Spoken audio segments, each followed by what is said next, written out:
Ladies and gentlemen, from Lynwood, California, Pope Street to be exact, I have Big Devil. When did Lynwood Sheriff start cracking down on gangs hanging out in groups and gang injunctions and things like that, to the best of your knowledge? I would say the early 90s and mid 90s. We had a Pacific group called the Lynwood Vikings, and to me, the Lynwood Vikings was a gang. They operated as such, as a gang. They talked to you like they gang members. Their terminology and their tactics was just like gang banging. The way they pull up on you and jump out on you, and you know what I'm saying? It was just like it was a hood. Did they call themselves the Vikings, or did the hood call them the Vikings? They called themselves the Vikings. Oh, they had tattoos. What? They had tattoos on their legs, arms. It's on the internet. You can Google. Okay. I'm gonna definitely check that out after the show. Yeah, they was a straight gang, and they had a special task force assigned just to us, and they used to always tell us, you know, it was probably about 9 to 11 of them, and we would never see no other sheriffs with just those 9 to 11 Pacific officers, gang units, OSS. We called them hop out boys, because every time they hit the corner, they hit the corner with their doors open, you know. And they wasn't tripping off of weed, you know. They wasn't tripping off 2 or 3 rocks of cocaine. You know, they didn't even care. They could roll by and see you writing on the wall. They don't give a shit about that. But guns and homicides and robberies and anything that could get you sent up for life, that's where they was coming knocking on your door. Well, I wouldn't even say knocking on your door. They was kicking your door up with no search warrant or nothing. They come right up in your house. You know, my cousin was shot and killed by a Viking. You know what I mean? He ran. They thought he had a gun. They shot him 4 or 5 times in the back. You know. Wow. They killed a couple people in Lynwood. They wasn't the only one. They was killing people until, you know, one of their fellow Vikings was killed too. So it was like we was warring with different gangs. And we was warring with the police at the same time. They tactics, you know. Don't get caught by them late night when you by yourself. Damn. You know, or, you know, they put guns on you. If they already knew who you was. See, back then, like I say, they did their homework. So they studied cases, they studied names, rumors, stuff like that. So they knew who the shooters was, they knew who the fighters were, and they was targeting all the main people from these different gangs in the city. You know what I'm saying? They was doing street sweeps. You know, they'd pull up in a paddy wagon and they'd pick all the shooters and fighters. You know, you know, put cuffs on him, put cuffs on him, put cuffs on that guy. They round us up, take us to the police, they had the sheriff's station was on Bullets at that time. They had a bungalow. So when they take you inside the bungalow, it looked like a gang museum. It was nothing but sweatshirts and T-shirts and hats of different gangs in Lynwood, graffiti. They let you write all on the walls. They had pictures of your homie, pictures of your enemy. They had guns on the wall that they took off the street. It was like a gang museum.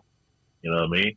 A lot of times they took us, sometimes, a few times, they just took us and put us, they get our enemies, they come get us, and then put them in one cell, they put us in one cell at the Alameda station, and then they'll let us, you know, yell at each other back and forth and all that other stuff. And they just sit back and watch and laugh, you know, just try to get some intel.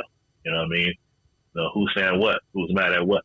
They never called you by your gang name. They always called you by your real name to let you know. We know exactly who you is. We know your brothers, you know.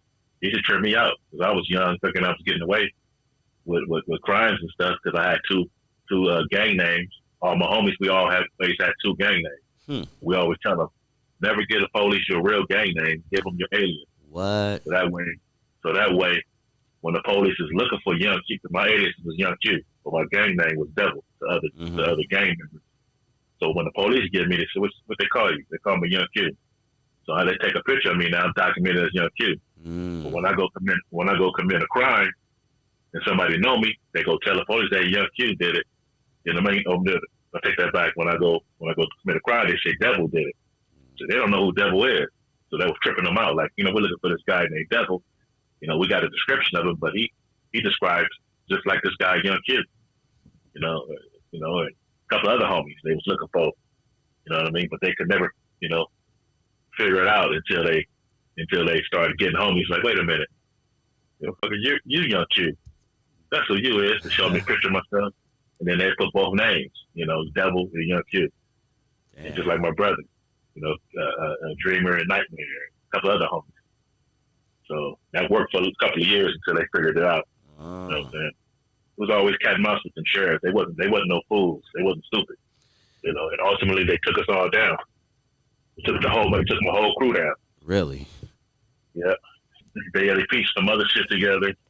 You know what I mean? Because there was a lot of issues going on in the city. A lot of shooting, a lot of stuff, unsolved crimes and cases going on. You know what I mean? And they say, you know what? If we can't get them with a case, we'll just put a case on them. So they did a night raid at our spot one night, and they took everybody to jail. And then the next day they went and hit everybody's house in Compton, Watts, Hawaiian Gardens, wherever you lived at, they was coming to get you. You know what I mean? So they put cases on everybody, dope case, gun case. If they came to my house and found 3 guns on me, they came to your house and find nothing, one of those guns going on you. Damn. They went to my other homeboy house, they find nothing on him. The other gun that they found, they going on him. That's how they did it. Got us all off the street. We was all in the county jail together. They came to Hawaiian Gardens and got me. Kicked my door in and said, yeah, we're here because you got a Mac 11 in here. I ain't got shit.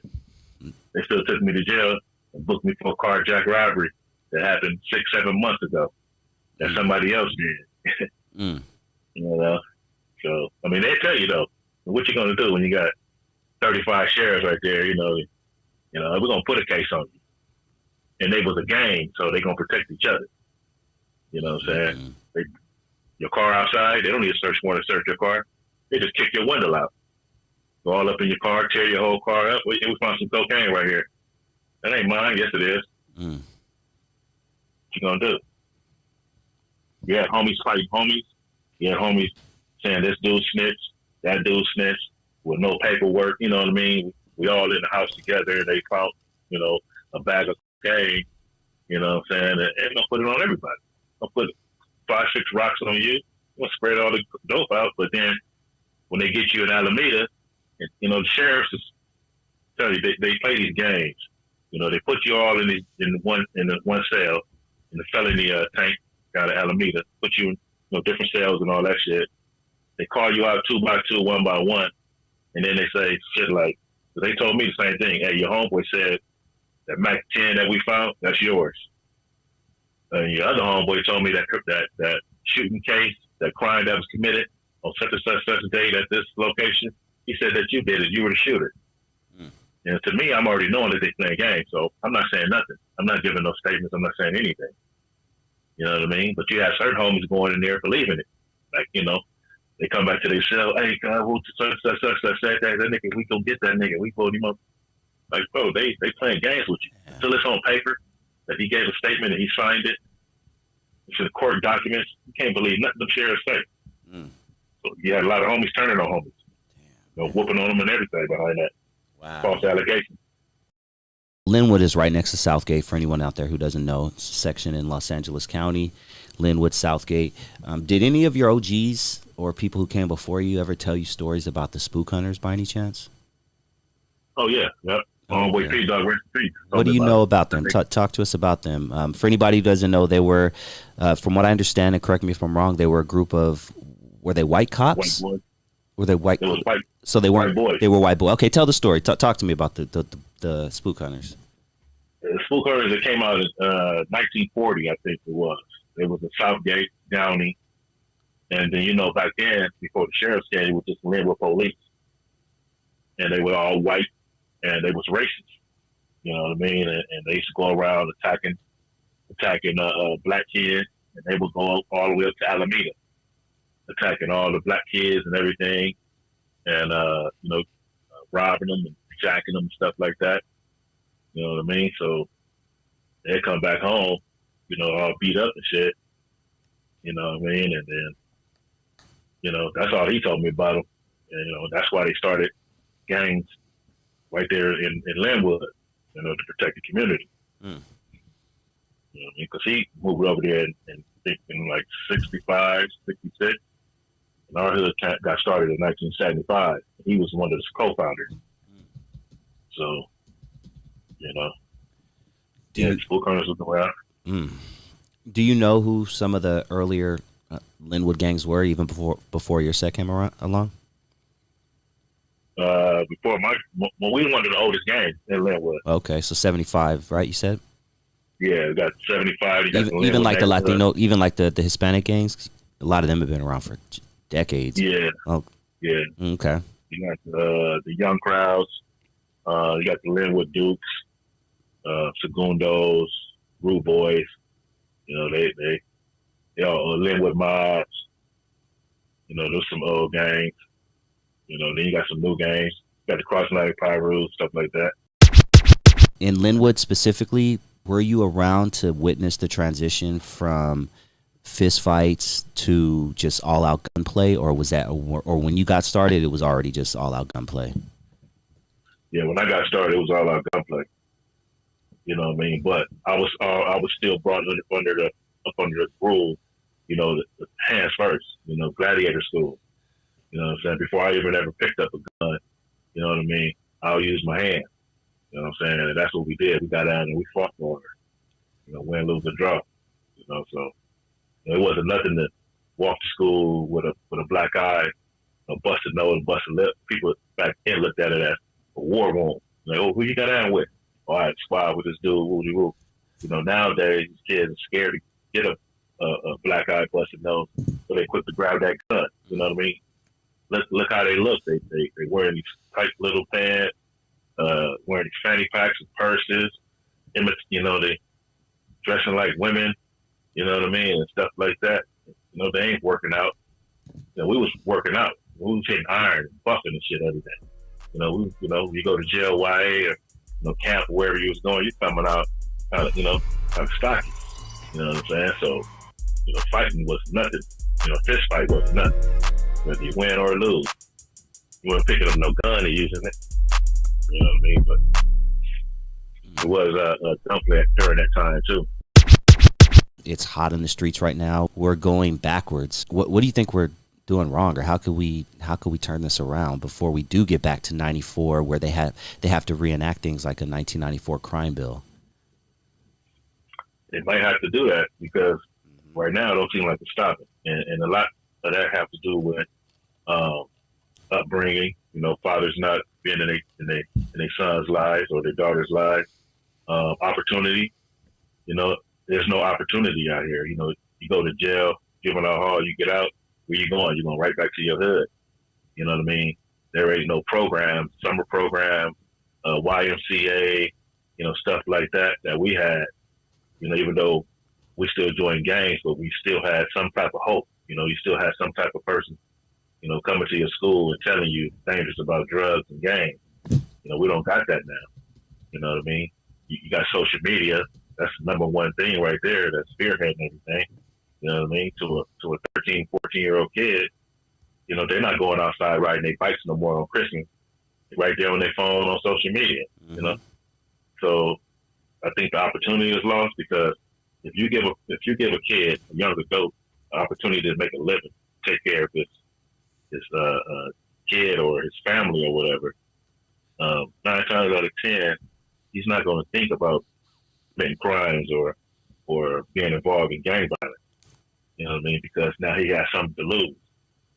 You know what I mean? And that's one of the reasons why I changed my life. Because, when I was gang banging, I was a gang banger. I was, a frontliner for my neighborhood. You know what I'm saying? So when I got a career and was able to take care of my family, now I got something to lose. So it was like either the streets or your family. Choose one. You know what I mean? And I wasn't gonna just, turn my back on my family, my kids. I already did that by joining the gang, so I missed a lot of their time growing up in their lives. So I had to try to get that back. So I love the hood and love my homies, but you know what I'm saying, I had to make a grown man decision. That's what I did. I chose my family over the streets. Mm. And some, if not most, would say that's the real gangster. Yeah, it's about being a man. Because I talk to people that's doing life in prison right now, and I can hear it in their voice. You know, I talked to my homeboy. I haven't talked to him since 1990. You know what I mean? And you can hear the desperation in his voice. You know what I mean? If he can turn back the hands of time, he wouldn't did the crime that he did. You know, a lot of those lifers that's in prison right now, they wish they could be out here on the street. You know what I mean? And the people who know they got away with something, you know what I mean? They look at it as, hey, I'm living my second life. You know, I'm not finna go backwards. You know what I'm saying? And try to get a life sentence at 46 years old, 47 years old. Not out there in the street, I ain't banging no more. You know, doing something else, doing something positive with myself. And that's what we lack right now in the community. There's really not a lot of, you know, you got a couple of outreach programs that's, you know, helping the kids and whatever, but you need hands-on stuff, you know, because a lot of people ain't gonna pick up no book or no pamphlet and read it. You need a person that's gonna physically grab your son, you know, grab your nephew or your niece and pull them to the side and work with that, mentor that person. There's no mentorship no more, you know, the community. Explain back in your day when there was a thing called discipline. Explain what would get someone, quote, DP'd. There's a lot of things.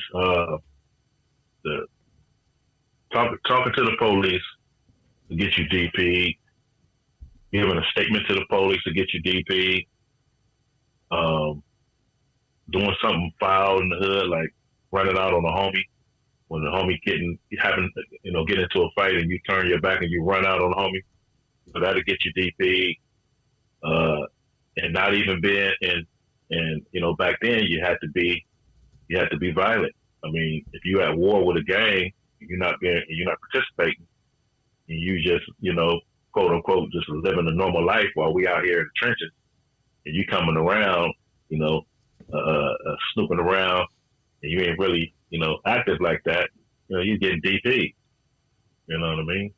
And in my neighborhood, we had a DP crew, you know, and I was a part of that DP crew. So, you know what I mean? We'll have meetings on homies, you know what I'm saying? And we'll take a vote, and, you know, if you're found guilty, then, you know, you're getting DP. And there wasn't no, you know, like I'm seeing fights these days, you know, they don't really look like fights. You know, we had a lot of fighters back there. So, you know, people were really getting whooped on, you know, broken jaws, you know, ribs getting broke. You know, they look like they've been in a car accident when you get finished DPing. You know what I'm saying? A lot of them ran off. You know, a lot of homies that got DP, they never came back. You know, and to me back then, my philosophy was, hey, he was weak anyway. We don't need him around. If you're going to, you know, take a DP, you know what I'm saying, and correct your situation, then we really don't need you anyway. So, you know, DPs was vicious back in the day. Do you think that the average, you know, former gang member suffers from some sort of PTSD from the stuff that they've seen? Oh yeah. From shootings, from getting shot, seeing their homeboys getting their heads blew off or getting shot and killed. You know, you have nightmares about that. You know what I mean? Especially if you was out there on the front line and you was either taking fire or giving fire. You know, it fucks with your psyche. You know, so fireworks and, you know, bright lights and all that type of stuff. You know what I mean? You still had that in the back of your head. You know, even though I know I ain't doing nothing wrong. You know what I mean? I'm not out there gang banging. I'm not on the front line no more, but I still live my life a certain way. You know what I mean? And I always live my life like that because that's what I'm programmed to do. You know, I don't go to certain stores.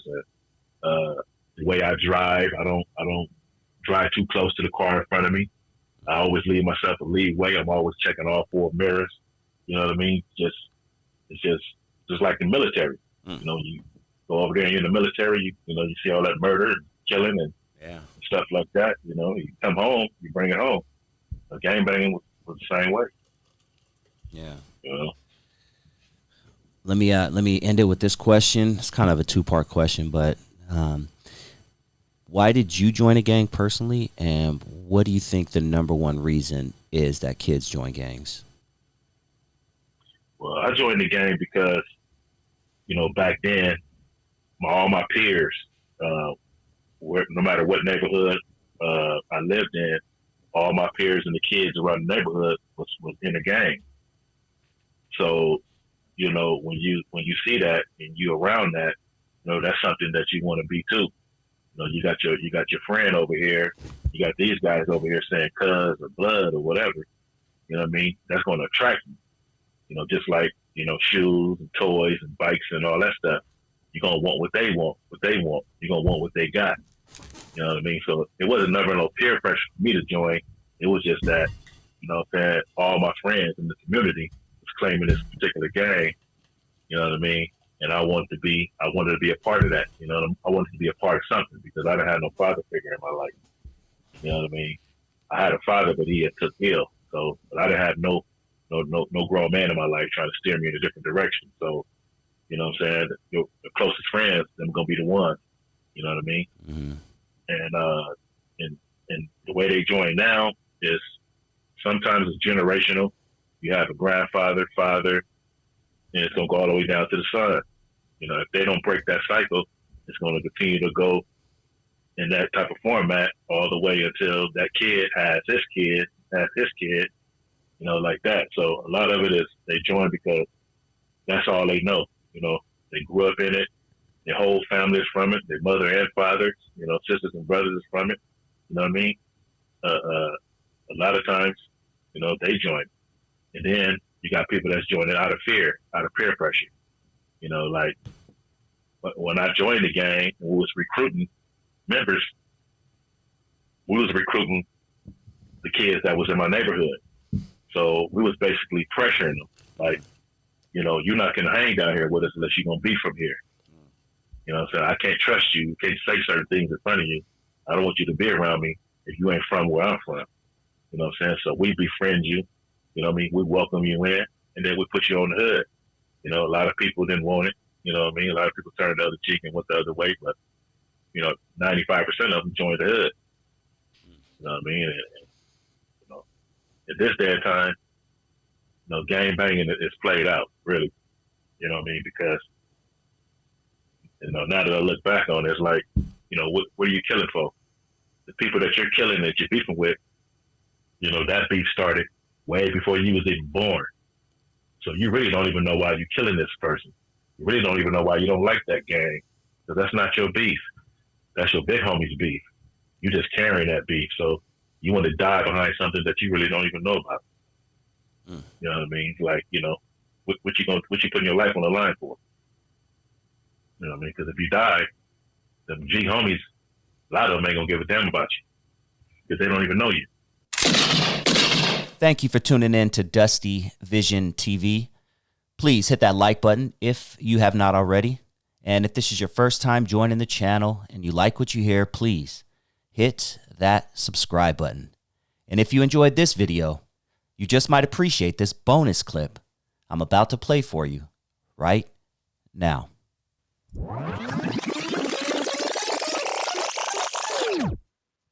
Yeah, I wanted to get into this whole California model thing that Governor Newsom is implementing here at San Quentin. Break it down. Okay, so there's this thing called the Swedish model, right? And it's basically what's going on in the prisons over there in Norway and other countries in that part of Europe. And they have a totally different approach to corrections and rehabilitation. They also have some of the lowest recidivism rates in the world. They're at currently about 17%, meaning that 17 out of every 100 only return to prison, whereas here in California, we're at like 67%. Damn. Meaning that 67 out of every 100 people return to prison on a new case or a parole violation within the first 2 years of release, right? The numbers are drastically different for lifers. Lifers with a college degree are at a 1% recidivism rate, meaning that 1 out of 100 return for lifers with a college degree. And then lifers in general is at 6%, meaning 6 out of every 100 return with a parole violation or a new beef within the first 2 years. So the California model, they're trying to implement some of this stuff that they've learned from the Europeans right here in California, and they're making San Quentin ground zero for that. And some of the proposed changes to make this place become San Quentin Rehabilitation Center is the people in blue want to cap the population here at San Quentin at 100% of design capacity. And what that means is that everybody here will be single man cells. There will be no double cells, no bunkies or anything like that. You'd be in there by yourself. They want to speed up the gate clearance process, meaning that people who are applying for passes to get in here and run programs and visit and tour and do all of those things, the process will be streamlined and move a lot quicker, a lot smoother. The people in blue want to make sure that nobody's excluded from getting into San Quentin Rehabilitation Center, right? They want to open up the program earlier. Right after breakfast, they want us to be able to take advantage of everything from the yard to showers to whatever, and not have to wait till 8 a.m. to start the program here. Also, they want to do hire contract cleaning crews or inmate cleaning crews to do deep cleanings of the buildings. You know what I mean? They want the buildings to be periodically cleaned because there is a lot of unhealthy stuff. This call and your telephone number will be monitored and recorded. A lot of stuff building up on the walls and the bars and the razor wire around here that can be unhealthy. They want to remove all restrictions on healthy food items from the vendor packages. And they also want to bring the weights back. They want to put the weights back in San Quentin and San Quentin only. And also add some new family visiting trailers. I think they're requesting 5 family visiting trailers. And so these are just some of the proposed changes that people hope to see at San Quentin as early as 2025. All of this has to go through the state legislature, of course, meaning that a proposal has to be put forth. It has to become a bill for 2024. It has to be voted on by the state legislature, money allocated for this, and then the governor signs it, and then it goes into effect in 2025. The numbers are crazy. We've heard everything from requesting as much as $400 million to turn this place into a rehabilitation center, with $380 million going towards new construction on the grounds to build bungalows and buildings and different things, refurbish different buildings and stuff around here, and as much as $20 million going towards rehabilitation programs, reentry programs. So there's a lot of money at play. It's really just a drop in the ocean when you think about California's annual budget, which is somewhere around $200 billion. So he's asking for some money, and we're right here in the thick of it. We're putting together some proposals, and we're going to see if we can turn this place into a rehabilitation center that's worthy of the name Rehabilitation Center and no longer a state prison. So there's just some very interesting things that's going on down here. And me, myself, I'm on the reentry end of it. I'm not so much concerned with the creature comforts that are being asked for. I love it, whatever. But I'm more interested in reentry programming because that is my niche. That is what I do, reentry programs. So I want to get in on that, and I put together a proposal called the Better Partners for Returning Citizens Act that we hope to get into this package that's going to go in front of the state legislature and see if we can get people coming out of prison into their first home as a home owner within 3 years of walking out of these gates. A lot of progress, it sounds like. Why did they take the weights out? There's a bunch of different theories about that. When I first came in, the OGs told me they took the weights out because brothers was getting too swole up in here and they can't handle them. Dudes was walking around here like the Incredible Hulk, whooping ass. You know what I mean? And they don't like that. They can't handle that. Look at the guards now. They're not built for that. So they're taking the weights out to make sure that dudes don't get too big, too strong. No, that was the inmate perspective. That was the prisoner's perspective about why the weights were taken out. But we never really got a comprehensive answer from the Department of Corrections about why the weights are gone. I mean, the weights weren't necessarily being used for anything other than lifting weights.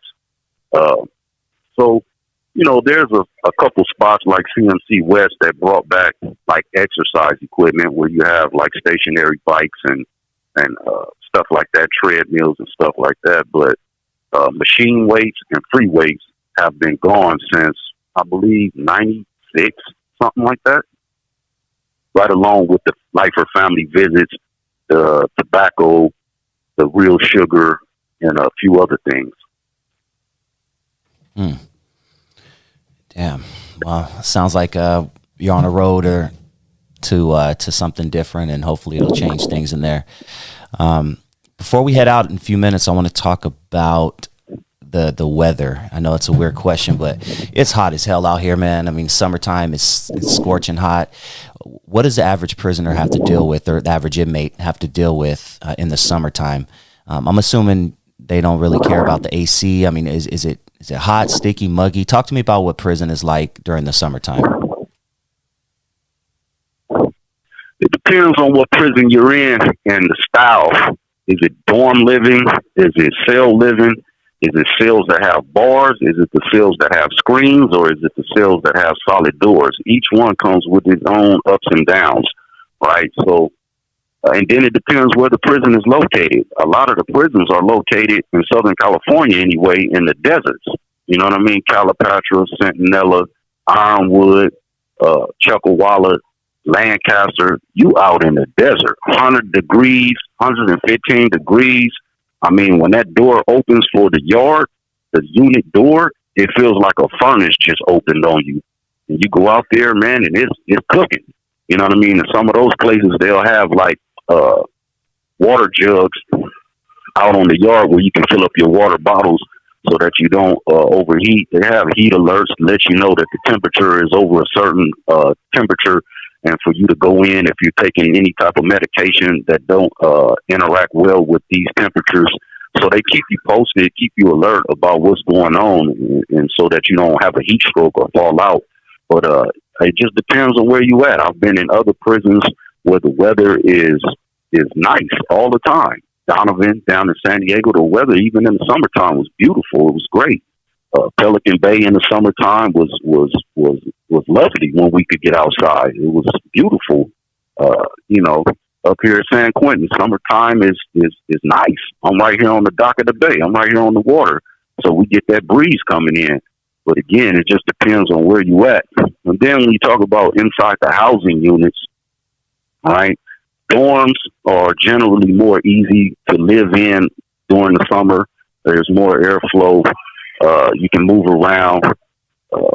You know, when you get into cell living, the bars, like here at San Quentin, Old Folsom, places like that, you get airflow in the cell, even though the cells are tiny, which can bring the temperature down. You have your fan, your personal little fan in the cell, little 7-inch, 9-inch fan, or whatever the case might be, whatever it is. Then you get into some of those spots where it's a solid door, you know what I mean? And sometimes the ventilation isn't all that, you know, because they have ventilation, one that sucks in and one that blows out in each cell. And those aren't always the best. So you're really just stuck with your fan behind a solid steel door inside of a concrete cube, and it's 105 outside. It can be brutal. You know what I mean? But from the conditions I've heard about in other states like Texas and whatnot in the summertime, we got it easy, you know, some people might say. That California breeze means a lot, huh? Even if it's in the desert. Yeah, California breezing. You know what I mean? We got fairly good weather out here, so, you know, it's never really too hot and it's never really too cold in most people's opinion. You know what I mean? It's steady. You know, you got other states, guys are in prison, and even some spots in California like High Desert and Tehachapi, where when it gets freezing cold, it'll snow. You come outside and you up to your knees in snow. You know what I mean? So, you know, it's a little bit of everything out here. If you could just focus strictly on prison, what would you change about prison? I mean, it's definitely the trying to help someone build to something better. Like, at least when I was locked up, the facility I've heard about other places got all these programs. You can learn this. You can get, big certificates. You can take courses. You can even take like college classes sometimes, if that's, you know what I mean? Like, there's stuff that you can do to positively occupy your time that can actually make a difference when you're trying to get your shit together when you get out. If you don't prepare these people for anything, like my homie's staying with me now, they were supposed to set him up, with the halfway house as part of his exit. Like, when he make parole, like, they were supposed to handle that. The day they was letting him out, they were like, yeah, by the way, she kind of fucked you over on that. She dropped the ball. Like, you don't have anywhere to go, blah, blah, blah, blah. Like, and just was about to send him to a motherfucking shelter in East Baltimore. And he had made money while he was in there. He had like $1,000. Like, man, he put him out homeless in a shelter in East Baltimore. He's going to be selling drugs tonight. You know what I mean? Like, who the fuck are you talking about? That's fucked up. Yeah. Like, you just set him up and come right back. He called me. He's like, cuz, this is what they did. I was like, man, come on. I'll pick you up. Come on, where you at? Like, nah, not for that. If you gonna fuck up and go, that's on you. But not, I'm not gonna, that's a setup if I ever heard. That's damn near entrapment, my guy. You know what I mean? Like, someone like, oh, what the fuck we gonna do? I'm in a shelter. No, the fuck I'm not. I'm about to go get a fucking hotel room and trap. Because I'm not about to be broken homeless out this bitch, starving to death, trying to make it happen. Mm. Yeah, I'm glad he didn't, and he's doing good. He's working his ass off. He's getting his shit together. Everything's good. You know what I mean? But if I wasn't here to do it, like, fuck, that's not fair. It's not fair to me. It's not fair to him. It's not fair to anyone coming out in a fucked up situation who's actually like trying to improve themselves. You know what I mean? Like, I'm not going to change what I am at the core. I'm affiliated. I'm always going to be affiliated. I hold rank. I'm always going to hold that rank. You know what I mean? But that doesn't mean I always have to act the same fucking way. That's stupid. How the fuck you going to be an OG doing the same shit your young soldiers is doing? That doesn't even make sense. That's never been the way. Like, nah. You're supposed to be leading the way and showing a better way, which means you got to make shit progress and you got to make different things happen. And nobody who ever did anything worthwhile did it completely by them fucking selves. I don't care who tells you that. That's not true. You know what I mean? You have to know someone somewhere. Get a plug in here, or this man helped you out, put you up with the money, or even if this man just took you to the meeting that got it done. You know what I mean? Like, somebody helped you somehow, some way. Someone said something that sparked the thought that led you to, whatever the fuck it is. Like, nobody did anything by themselves, completely by themselves. That's a fucking lie. Mm-hmm. That's why it's important to always keep good relationships, don't fuck people over, and just be nice to people in general. You know what I'm saying? Say hi to a motherfucker. You see him walking down the street, give him a head nod. Say what's up. Say, right. Hey, how's your a head nod of how you doing. That's all. That's it. You ain't got to fucking sit there and talk to them. It's just common human decency. That doesn't mean you actually give a shit. You're just being decent. Like, I don't know you, bro, so no offense, whatever you're going through, I could really give a fuck because I got shit I'm going through and I'm taking care of people who are going through shit too. So, but I'm acknowledging hope all is well. Being in front of me. You're a human being. You're right here. We locked eyes. How are you? Good. I own a business too. I want you to, he was cool when you come to try to, you know what I mean, engage me in a business sense. I always try to carry shit on that level. And I'm reviewed well for it. You know what I mean? Like, I'm the top rated body piercer in my state right now, my guy. So, like, that comes not just with being good at what you're doing, but knowing how to deal with people, knowing how to cultivate relationships. Like I said, we had to get all this license and everything. We around the corner from City Hall. Like, you have to talk to people. Like, I'm talking to the people at City Hall. Hey, I want my this. I need my that. We need my signage. We need whatever. You know what I mean? So you deal with these people, and they look at you, and it's like, oh, well, they just own a tattoo shop. Yeah. You know what I mean? We're not just that, but all right. Like, for sure, you have to carry it a certain way. Like, I love being able to, I'll never hide that shit. Any video you see me flagged up, whatever, I'm a Crip. That doesn't mean it has to mean what the fuck you think it means, or what this other group over here did, or what this other group, they not me. You know what I mean? That'd be like putting a group of Christians on trial for what a fucking group of fucking, like, white supremacist Christian radicals did. Like, no, that's, yeah, they read a similar book that I do, but that's not me. I didn't say any of that other shit. I didn't do that.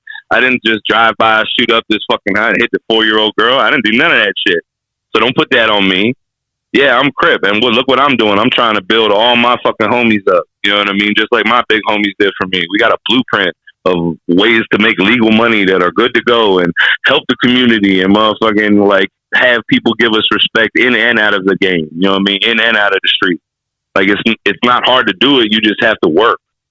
And a lot of people hate to work. Like this society these days is like instant gratification at all times. If it's not immediate, then I don't even fuck with it. And the only thing that's quick money is generally drugs or like human trafficking or fucking, yeah, you know what I mean? Like whatever. There's a few things, but that's pretty much it. Other than that, you're going to have to grind, make a plan, you know, line up some events to happen. Like it's fucking work. And people are lazy as fuck. That won't work. These kids nowadays, homie, you called it, man. If they're not happy, they don't want the job. You know what I'm saying? You know how many shitty ass jobs I've had to work just to get by, and most people in this country, and now that's a requirement for these young kids. If I'm not happy, I'm not going to take the job, or I'm not going to stay here for as long. I mean, look, I'm biased now for that because I'm lucky enough that I put myself in a position to do something that I love and make a good career at it. But that was definitely not always a motherfucking case. I done worked as many shit jobs as anybody. Fuck what you mean? I worked in the restaurant industry for like 10, 15 years, bro. That is soul crushing, kill yourself fucking work. Word. It's fucking awful. It's fucking awful. I hate it. I don't even cook a lot at home anymore just because it sucked the will to live out of me, bro. It's fucking terrible. Damn, man. But you do what you got to do, and here you are now, man. Nah, for sure. But you buckle the fuck down, and you try to put yourself in good positions, and you follow the advice of people whose counsel you decide to keep. That's why you can't follow fucking fools, and that's why so many fucking people are fucked up in the game, especially because these motherfuckers who are big homies are not fucking good big homies. Like, you just because I said this on your program too before, just because you fucking put in work and you get some rank doesn't mean you should have a bunch of soldiers that you're responsible for fucking like grooming and showing the way and shit. Like, plenty of people got all the heart in the world to do whatever, but they don't know how to interact with people. Yeah. You know what I mean? They don't know how to teach. They don't give a fuck about it. Like, in order to really teach someone something, you gotta give a fuck about it. Yep. Like, you have to give a fuck about it, and nobody gives a fuck. So it's fine, but then don't all of a sudden, when you've lived a life of don't give a fuck, start crying when that don't give a fuck catch up to you. That's what happened to me. I didn't give a fuck forever. I ain't cried like a little bitch when I went to prison for the first time. I was like, shit, it's only for like, I'll probably be out in like 3 or 4. All right, shit. Because if they knew, yeah, I mean, be a lot more than that. So, like, fair enough. You know what I mean? Like, just on the karma tip, fair enough. I did plenty of dirt out here I did not get in trouble for. I'm not going to speak on it, none of that. But, yeah, I'd have got a lot more motherfucking time, for sure. And so it's just evening out. I'm paying for that shit. You always got paid, bro. Ain't nothing free. You got to pay your way, one way or another. It might be tomorrow, might be a year from now, might be 10 years from now, but you got to pay that karma. Thank you for tuning in to Dusty Vision TV. Please hit that like button if you have not already. And if this is your first time joining the channel and you like what you hear, please hit that subscribe button. And if you enjoyed this video, you just might appreciate this bonus clip I'm about to play for you right now. Let me ask you, there's this big debate, who's a guest in hip hop, who isn't, you know what I'm saying? What are did you guys ever, get any slack from anybody for being Filipino cats in hip hop, not only from, blacks or whatever, but maybe even from like your own people? From my own people. That's where it comes from. Break it down. We get a lot of love from every other race out there, every single other race out there. The only hate that we've ever gotten was from our own people. And, I think that's okay. I think that, I wouldn't call myself a hater to anybody at all. Even the music that I don't like, I'm rooting for them. You know what I'm saying? Like, you're doing your thing. I can't hate that you're doing your thing. Do your thing, but I'm not interested in your music, right? But if I hear a Filipino artist and I'm Filipino, if I like it or not, I'm gonna boost them up. Like, keep going, get that, boy. Like, oh shit, I wish I could be in your shoes. So we get those comments here and there. Since the album came out under a year ago, we've had maybe I could probably count maybe 3 or 4 real hate comments that we had on YouTube or Instagram. So, and that kind of makes us well, I can't speak for the rest of the group, but that makes me feel good, because in my opinion, if you don't have people hating on you, then you ain't doing it right. Yep. So yeah, y'all doing it right. Yeah, y'all are doing it right. Yeah, I appreciate you. Thank you. I appreciate that. I could tell all of you pay attention to your flows. I could tell, first of all, that y'all are seasoned. And if I close my eyes, I wouldn't even know that you were 45 years old. So that's the great thing. Unfortunately, hip hop has and it's changing, but we've all these years had this weird thing that, if you're over 30 and you're doing hip hop, you're an old guy and sit down, old man, and shit like that. I'll do it. Yeah. Now we fast forward, and some of the greatest to this day, Eminem is still bar for bar the better than anybody. I mean, we just talked about Nas. I mean, people are still releasing DJ Quick is still releasing great projects. He has one with Jason Martin, aka Problem. Man, that just came out. Such a great album, man. So that thing is changing, man. How are you how are you staying on top of things? Because not only do you have to go bar for bar with these youngsters, but social media and, trying to make it through without acting an ass and doing something shocking. Like, like it seems like these kids are all in the shock factor and, how are you staying, I guess, relevant, man, as an older cat, but can still go bar for bar with these kids?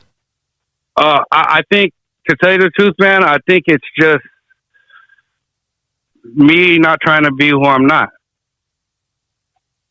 You know what I'm saying? I think that's just it. I think it's just simple. I'm just not trying to be somebody that I'm not. I keep it 100. I could talk truthfully about the things that I do. And I think I had a good life. I had a life where people can say that, oh man, I wish this, I wish that, I wish I would have done it the same way that you did it. So, I just stick to those guns, like, all right, well, I'm gonna just keep on talking about me because it's interesting, and then, I don't know. I think when I write, it's totally different now. So from compare me to 15 years ago, it was hard for me to even start, a verse. But now, I learned this, it's funny because when we did that Summer Night song with Crook, when we're in the studio with Crook, we asked him to see if he thinks that he could do the hook for us. And he looked at us and he said, well, play that beat. He told the engineer, just play that beat. And so the engineer's just playing it, and we're all just kind of in the booth with him, just bullshitting or whatever. And he's like, hold on. I'm trying to let the beat talk to me real quick, right? So, okay. And when he said it real serious, and I was like, okay, shut up, let's let the beat talk to him, we're interrupting him right now. So, he closed his eyes for a little bit. He's talking back to the beat, and then he goes, all right, I'm ready, play that. So the engineer plays the hook for him, and then right then and there, just out of nowhere, he's just like, yeah, California summer nights. And from that point, I was like, okay, let the beat talk to me. It sounds real simple, and it sounds real easy to do when you just say it or hear it. But when you know what that means, let the beat talk to me. It hits you in a different way. So with every beat that I'm given, whether I'm interested in the beat or not, I'll let it talk to me, and I stay keeping it 100. So I know I'm not going to go off track. But I'll let the beat talk to me, and the first thing that comes to my mind, usually now, I could start a verse, just in the same instant that I hear the beat, that don't even have to play it over. Just play two bars, and I already have the beginning of my verse started, and from that point, it's over with. So, especially if there's a concept behind it. So, I think I stay sharp because of that. Another thing too is, a lot of it comes from my brother from Menace and from my cousin Six, because they'll come to me and be like, yo, I got this verse done for this beat, whatever it is that we're working on, and we kind of feed off of each other. So it becomes kind of a friendly competition between us. You know what I'm saying? Like, none of us think that we're better than each other, but it's like, all right, you ripped it. Now let me see if I can rip it. And it's skill sharpens skill. That's what I call it. That's actually my new brand. That's the name of your upcoming project too, right? Why don't you talk about that for a bit, man? Well, so skill sharpens skill is my brand. Gotcha. So Menace and Six, they both, when we started not started Pacific Killers, but when we started when we got the album complete, Menace and Six were like, oh, let's come up with a brand. And I was like, what you mean a brand? The Pacific Killers is the brand. And my brother was like, yeah, well, you know, I want to come out with like a clothing brand, and I want to call it Checkmate, because my brother plays chess.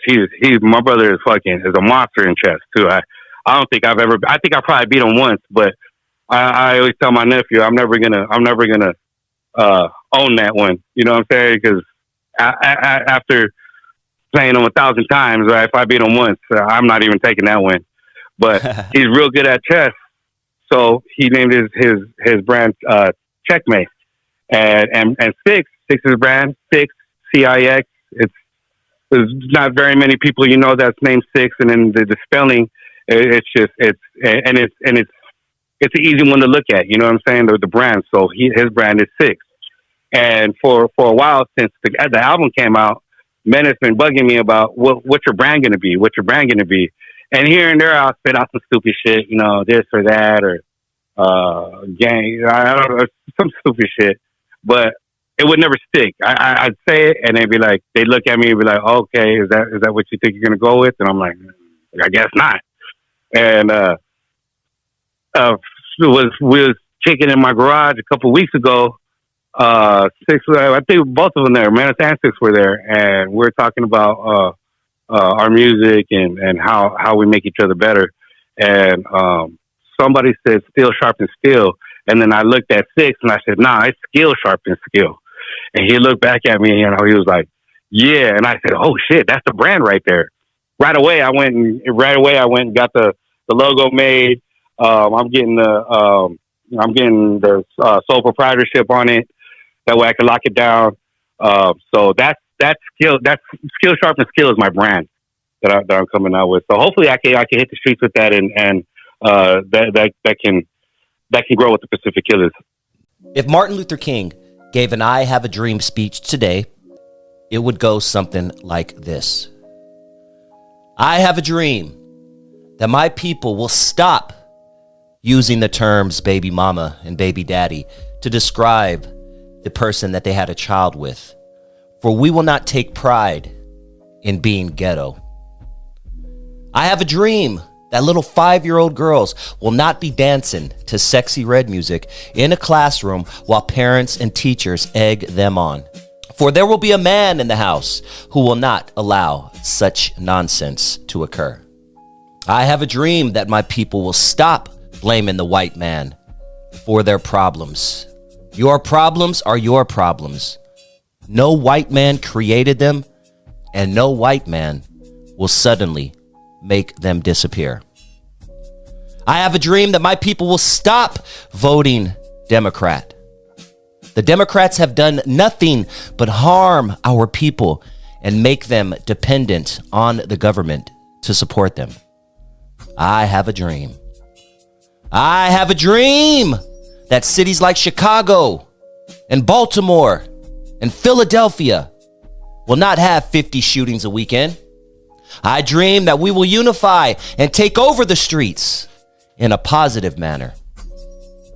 I have a dream my people will stop committing smash and grab robberies, then selling the items on the street for pennies on the dollar.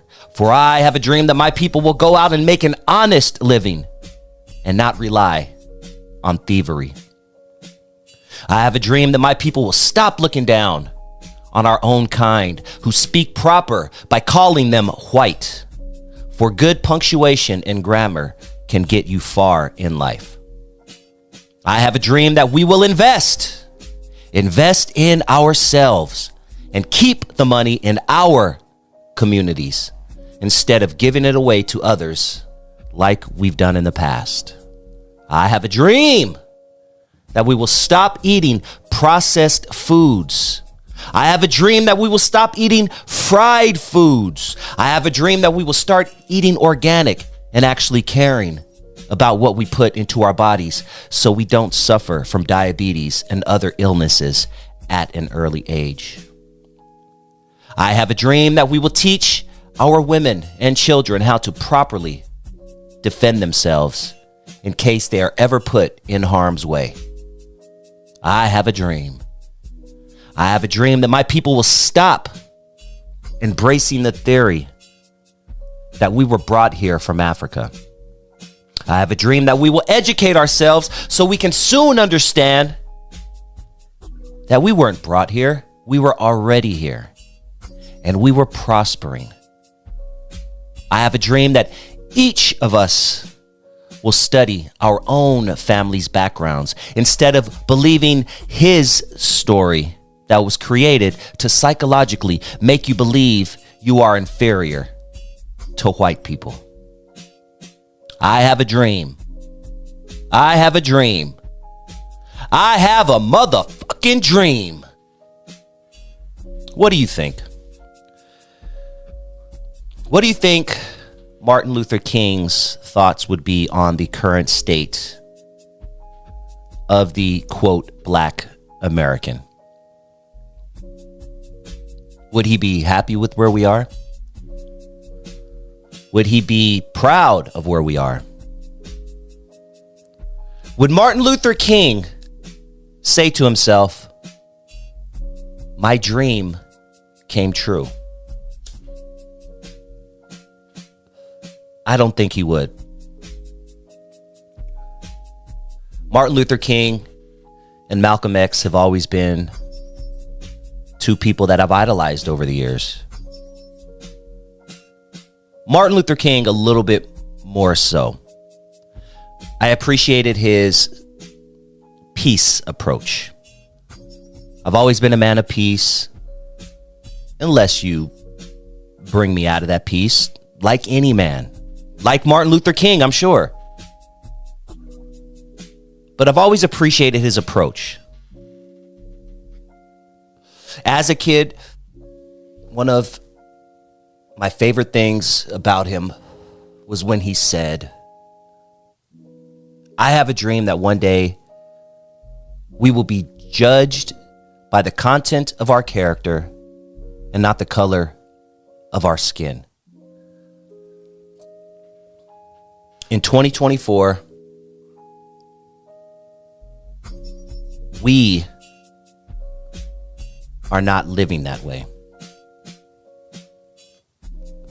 Everything is about race and color now. I can't make it because of my color, or because of my gender, or because of this, or because of that. No, maybe you can't make it because you're just a shitty person and you may need a little guidance. But in 2024, the fact that you can't make it, in my opinion, has very little to do with how much melanin you have in your skin. I believe in 2024, everyone is equal. White supremacy is a state of mind, and if you still believe white people are supreme to you, then you're always going to be inferior in your head to white people. So there's nothing I could do about those people. But I truly believe that most people know that white supremacy is a thing of the past. Most of these kids coming up, they know white supremacy is a thing of the past. It's time to realize that we're all equal.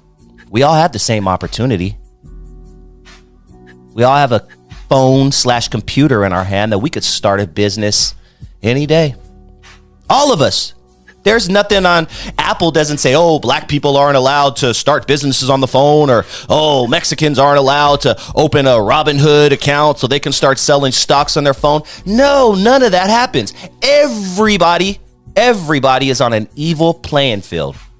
More so now than any time in history. I have a dream, personally, that one day we will stop blaming everything on the white man. That's a dream I'm going to keep fighting for. Me, Dusty Vision. I'm going to keep fighting. So, A, our people Stop blaming everything on the white man, and B, our people stop thinking that white people are supreme to them. White people are superior to them. There is no white man out there that is superior to me. I'm sorry, not one. And you know why? Because my mind ain't letting me, like, it fathoms my mind to even think that somebody out there is better than me or has a better chance than I do because they are white. That was my immature thinking. Did I go through a phase in life when I thought that? Yes, when I was a loser, when I was like in my 20s. I was blaming anything I could other than myself. I can sit here as a man in 2024 and tell you right now, there's no white man that's supreme to me. There's no white entity that's supreme to me. White people are not supreme to us. We need to knock that off. I have a dream. I have a dream. I have a motherfucking dream that we, my people, will start taking more accountability for where we are in our lives personally and where we are in our lives as a whole. Happy Martin Luther King Day. I hope you had a good one. I'll talk to you soon.